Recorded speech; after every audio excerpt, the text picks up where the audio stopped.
여러분 안녕하십니까.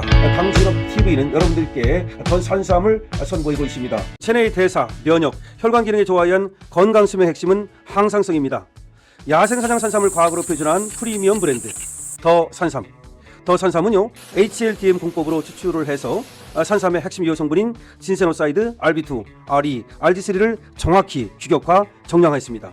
이들 성분들은 인체 건강 수명의 3대 축인 대사, 면역, 혈관 축을 동시에 조절함으로써 다성분, 다표적, 다경로의 시스템적 임상 기전을 보여줍니다. 지난 2012년 첫 출시 이후에 누적 판매 600만 병을 돌파한 더 산삼.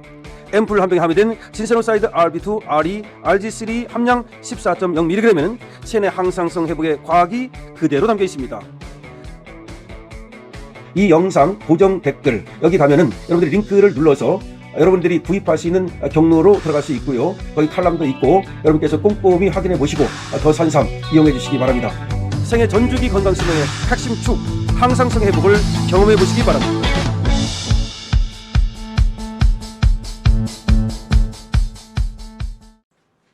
여러분 안녕하십니까. 강신업 변호사입니다. 원희룡 전 의원을 찾아보기가 요새 참 어려웠는데요. 아무래도 조금 칩거를 하면서 미래를 위한 준비를 한 것 같습니다. 근데 원희룡 전 의원이 여러분 출국 금지됐던 거 아십니까? 예, 출국 금지됐었습니다. 그런데 이제야 해제가 됐습니다. 특검이 이제 해체되면서 김건희 여사 특검이 말이죠. 이제야 출금을 해제한 겁니다. 그럼 왜 출국 금지를 했습니까? 양평고속도로를 갖다가 원희룡 의원이 그거를 원래와 다르게 이 윤석열 김건희 여사에게 유리하게, 김건희 여사 일가에게 유리하게 그렇게 종점을 틀었다. 뭐 그 얘기, 호랑이 담배 피울 때 얘기를 원희룡 전 의원한테 뒤집어 씌운 거 아닙니까? 근데 아무것도 나온 게 없습니다. 특검이 결국 무리수를 뒀다는 걸 알 수 있는 거고, 그 전에 민주당이 얼마나 선전선동을 했는지를 알 수 있는 겁니다. 여러분, 양평 고속도로 가지고 얼마나 시끄러웠습니까? 양평 고속도로가 뭡니까? 양평에 김건희 여사 일가의 땅이 있는데 그쪽으로 고속도로를 갖다가 틀었다. 근데 왜 틀었느냐? 김건희 여사네가 그쪽에서 무슨 요양병원을 하려고 그랬다. 그래서 떼돈을 벌려고 그랬다. 근데 왜 아무것도 안 나옵니까? 이게 뭐와 비슷하냐면 명태균 갖고도 얼마나 난리를 떨었습니까? 김건희 여사가 명태균하고 무슨 공천 개입을 했다.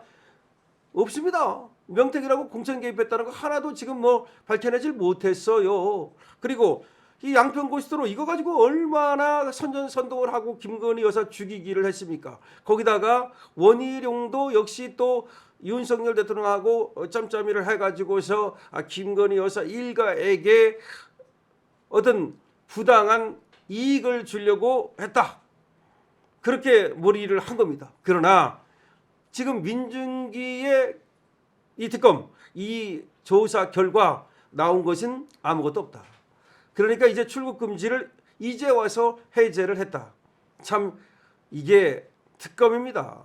이 특검 보면은 이 세 개의 특검 모두가 정말로 엉터리 특검이다. 최악의 특검이다. 미친 잭스미스다. 이런 얘기를 듣지 않을 수가 없는 겁니다. 민중기 특별검사팀이 이른바 서울 양평고속도로 노선 변경 특혜 의혹과 관련해서 원희룡 전 국토교통부 장관이 내린 출국금지 조치가 해제된 것으로 확인이 됐습니다. 특검은 6차례나 출국금지를 연장하면서까지 원희룡 역기에 심혈을 기울였지만 모두 수포로 돌아갔습니다. 출국금지를 6차례나 연장을 했다는 겁니다. 자, 오늘 민중기 특검팀은 180일에 걸친 수사 결과를 발표하면서 총 76명을 기소했다고 밝혔는데요. 김건희 여사를 비롯해서 20명을 구속 기소하고 56명을 불구속 상태로 재판에 넘긴 겁니다. 재미있는 건 말이죠. 저도 뭐가 있는가 하고서 말이죠. 이 민중기 특검팀에서 제 그 통신 내역을 또 조회를 해봤더라고요. 11월 달에 말이죠. 그러니까 김건희 여사하고 또 뭐가 있나, 강신업 변호사가 있기는 개뿔이 있습니까? 그야말로 이제 다 민중기 특검팀은 꽁세 울었어요. 끝났어요. 종료됐습니다. 그런데 정말로 하는 걸 보면은 한심하다는 생각을 안 할 수가 없는 겁니다. 이 민중기 특검팀은 180일에 걸친 수사 결과를 이제 종료했는데요. 뭐 76명을 기소했다고 하지만 뭐 진짜 여기 기소는 76명이라 하더라도 구속은 20명인데 글쎄요, 20명도 사실은 이 구속 감인지 아마 재판에 가면은 상당 부분 무죄가 나오거나 뭐 집행유예가 될 것으로 보는데, 김건희 여사를 이제 쟤들이 구속한 거, 근데 그게 참 구속거리냐라는 거에 대해서 더군다나 윤석열 대통령이 구속돼 있는 마당에 김건희 여사까지 꼭 구속을 했어야 되느냐라는 얘기가 나오고 있고, 지금 뭐 털어보니까 결국은 뭐 가방 받았네 뭐 받았네 그 정도, 그냥 그거지 뭐 엄청난 거 있습니까?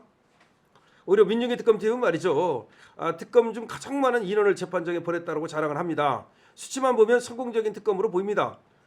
그렇지만 정치권에서는 속쓰린 결과로 평가를 합니다.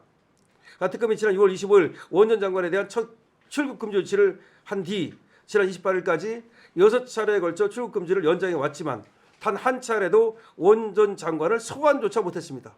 뭐가 있어야 소환할 거 아니야. 뭐가 있어야 소환조차 하지 못했습니다. 특검은 한 달 단위로 5차례 출국 금지를 연장한 뒤 기간이 만료된 지난 24일부터 28일까지 4일간 또 한 차례 연장했습니다. 끝까지 어떻게 해보려고 말이죠. 출국 금지를 계속 연장한 겁니다. 수사 종료 시점까지 꽉 채워서 출국 금지를 한 셈이지만 소득은 없었습니다. 특검 보고서에는 원 전 장관 이름이 한 글자도 안 나옵니다.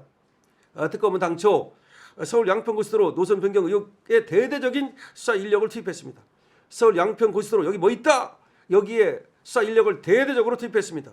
국토부가 윤석열 전 대통령 취임 이후인 지난 2023년 고속도로 종점 노선을 김건희 여사가 있는 그 김건희 여사 일가 땅으로 바꿔서 특혜를 주려 했다. 이게 의혹의 골자입니다. 그러니까 원 장관이 김건희 여사 일가에게 특혜를 주려고 종점을 바꾸려 했다. 이게 의혹의 골자입니다. 원안인 양평군 양서면 쪽 노선이 2021년 예비 타당성 조사를 통과했지만 국토부는 2023년 5월 양평군 강상명 쪽 노선을 새로 검토했고, 논란이 일자 원희룡 당시 국토부 장관은 같은 해 7월 사업 전면 백지화를 선언한 바 있습니다. 그러니까 아예 그냥 전면 백지화를 해버린 거죠. 그러니까 양평군 고속도로는 원래 만들어야 되는 거예요. 근데도 그렇게 말이 많으니까 그럼 니들이 만들어라 하고서 딱 전면 백지화 한 겁니다. 이재명 정부에서는 양평고속도로를 어떻게 만들지 여러분 궁금하지 않습니까? 자, 못 만들겠죠? 왜냐? 지금 그 노선을 바꾸는 것이 원래가 맞는 건데 노선을 바꿨다가는 또 말이 많을 테니까 안 만들고 또 뒤로 미루겠죠? 그게 바로 저 좌파들의 행태 아닙니까? 문재인이라든지 마찬가지입니다. 분리하면 안 합니다. 분리하면 숨어버립니다. 그것이 바로 저 좌파죠. 그렇게 해서 어떻게든지 국민의 표만 얻겠다. 표퓰리즘. 어떻게든지 표만 얻겠다. 이거 아니겠습니까? 국가 백년지 대계고 다 필요 없습니다. 그냥 돈도 펑펑 쓰고 말이죠. 미래 세대가 죽거나 말거나 지금 나만 인기 있으면 된다. 내가 대통령 5년 해먹을 때 문제만 없으면 된다. 이것이 바로 저 좌파 아니겠습니까? 문재인이 그렇게 한 거 아닙니까? 문재인이 다 망쳐놓은 거 아닙니까? 그래서 윤석열 대통령이 바르게 해보려고 하다가 말이죠. 그야말로 저들이 협조를 안 하는 바람에 궁지에 몰리게 됐고, 그러자 이렇게 해서는 아무것도 할 수가 없다라고 생각해서 윤석열 대통령이 정말로 그렇게 나라를 살려야 된다라고 하는 생각에서 계엄을 했다는 거 아닙니까? 물론 계엄을 한 것이 옳으냐 아니냐를 떠나서 과연 그렇다면 그렇게 한 계엄이 그것이 내란이라고 할 수 있느냐? 그거는 또 다른 차원이라고 하는 것 아니겠습니까? 그래서 내란 머리를 한 자들은 모두가 역사적 심판을 받을 수밖에 없을 것이다. 이런 얘기가 나오고 있는 거죠. 한동훈 저자야말로 내란 머리를 통해서 정권을 갖다 획득하려고 했던, 권력을 찬탈하려고 했던, 그때 말이죠. 한덕수 총리를 옆에 세우고 말이죠. 지가 윤석열을 끌어내리고 권력을 차지하려고 했던 자가 아니겠습니까? 원희룡 장관은 그에 비하면 말이죠. 그야말로 신사고 그야말로 바른 사람이죠. 원희룡 장관이 다시 또 이제 나와서 또 기지개를 켜고 또 정치를 시작하게 되면 저 한동훈 같은 자는 이제 저 궁지로, 아니 저 나락으로 떨어질 수밖에 없겠죠. 원희룡 장관 다시 이제 또 정치를 시작할 것 같습니다. 자, 원희룡 장관 지금 저들이 6차례나 그렇게 출국 금지를 연장하면서까지 털어보려 했으나 아무것도 나오지 않았습니다. 강신업 TV입니다. 여러분들께서는 좋아요와 구독을 부탁드립니다. 강신업 TV의 회원도 많이 가입해 주시고요. 강신업 TV에서 선보이는 여러 쇼핑몰, 그리고 또 강신업 TV에서 선보이는 좋은 제품에 대해서도 여러분들의 관심을 부탁드립니다.